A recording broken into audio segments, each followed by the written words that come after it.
शुभागमन हुआ गुरु का शुभागमन।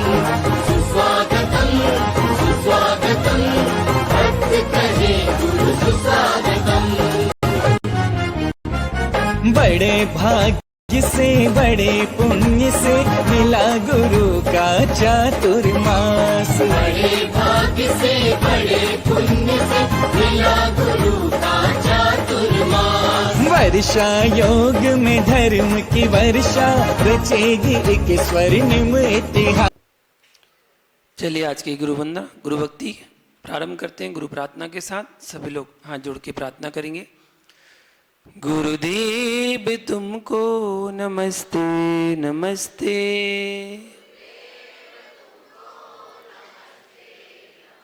गुरुदेव तुमको नमस्ते नमस्ते।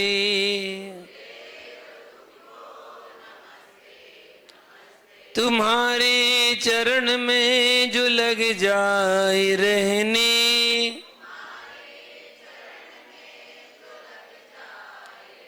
तुम्हारे चरण में जो लग जाए रहने,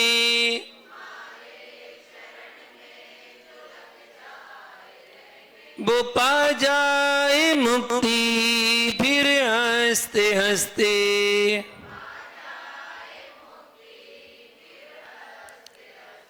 गुरुदेव तुमको नमस्ते नमस्ते।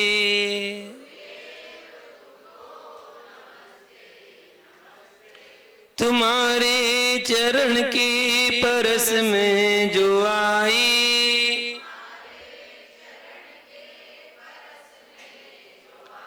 तुम्हारे चरण के परस में जो आई,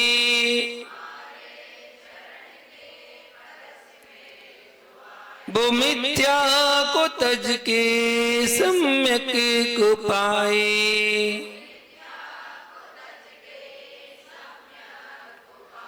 तुम्ही ने तो खोले हैं आगम के रास्ते,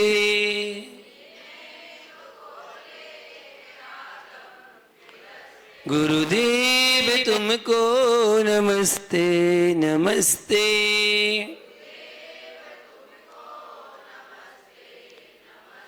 तुम्हारे चरण में मिले ज्ञान वाणी,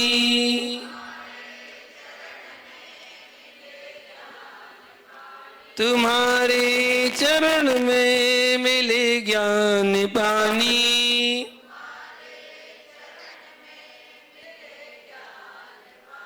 तुम्हारे चरण में कटी जिंदगानी,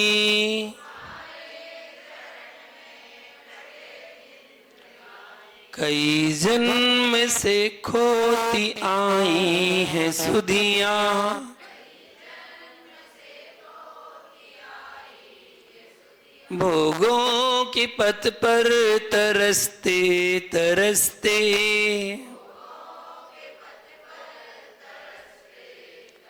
गुरुदेव तुमको नमस्ते नमस्ते।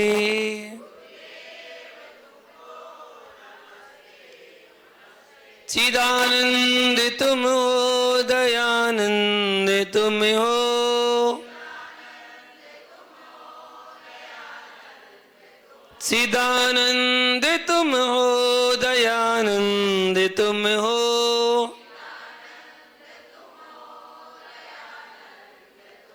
हमारे लिए तो श्री कुंद तुम हो,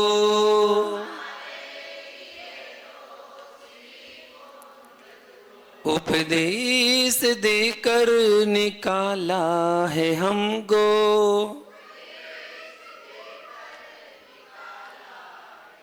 मोह कीच माया में फंसते फंसते।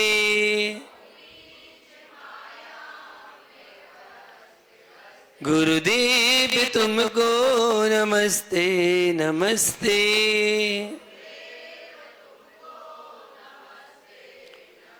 नहीं पार पाया किसी ने तुम्हारा,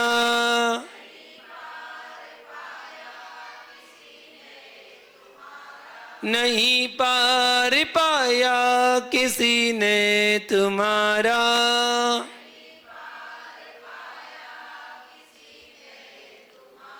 जो आया शरण में वो पाए सहारा।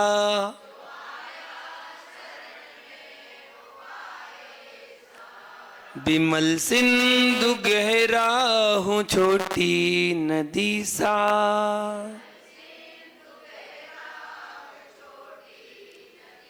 मिला लो स्वयं में आहिस्ते आहिस्ते।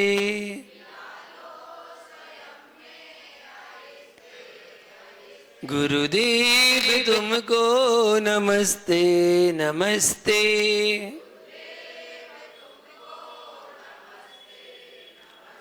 लहराता उपवन हो विरागे धनी का,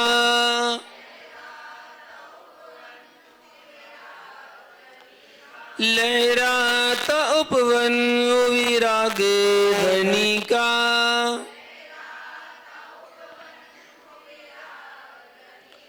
इठलाता यौवन है नन्ही गली का,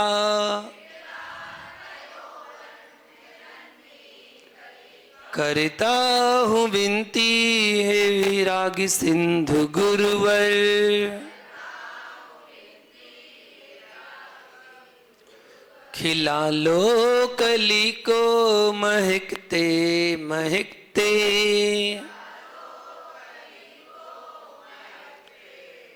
गुरुदेव तुमको नमस्ते नमस्ते।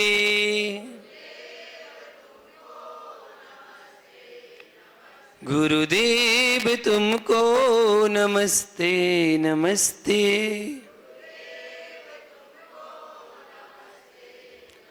जब लोग गुरु श्री विराग सागर जी महामणि राज की प्रतिगुण करेंगे सभी लोग।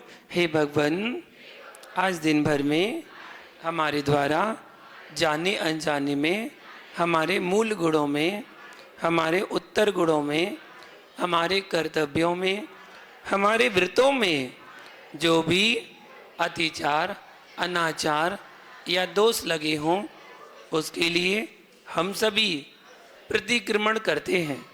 हमारे द्वारा आज दिन भर में जो भी एक इंद्री, दो इंद्री, तीन इंद्री, चार इंद्री, पंच इंद्री जीवों की मन वचन काय से कृत कारित अनुमोदना से विराधना हो गई हो, तो उसके लिए हम सभी क्षमा मांगते हैं। हमारे द्वारा आज दिन भर में जो भी क्रोध किया गया हो, मान किया हो, मायाचारी की हो, लोभ किया हो, हिंसा की हो, झूठ बोला हो, चोरी की हो, कुशील किया हो, परिग्रह जोड़ा हो, सप्त व्यसन किए हो, देवसास गुरु की निंदा आलोचना की हो, किसी मुनिराज की निंदा में कोई सहयोग किया हो, मेरे द्वारा जिन धर्म की अप्रभावना हुई हो, उसके लिए हम सभी मन वचन काय से क्षमा मांगते हैं। हमारे सारे पाप मिथ्या हो।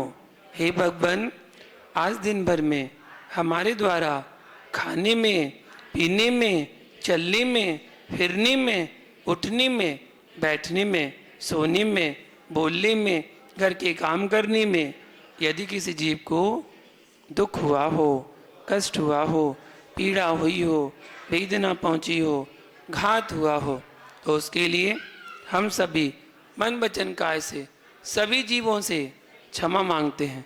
सभी जीव हमें क्षमा करें, हम भी सभी जीवों को क्षमा करते हैं। तस्मिच्छामि दुक्कडम, तस्मिच्छामि दुक्कडम, तस्मिच्छामि दुक्कडम। भगवान को नमन करेंगे। हे त्रिलोकीनाथ भगवान, हे वीतरागी भगवान, हे सर्वज्ञ प्रभु भगवान, ढाई दीप में विराजमान 3 कम 9 करोड़ मुनिराजों को मारा बारंबार। पूज्य गुरुवर विराग सागर जी, विशुद्ध सागर जी को मारा बारंबार।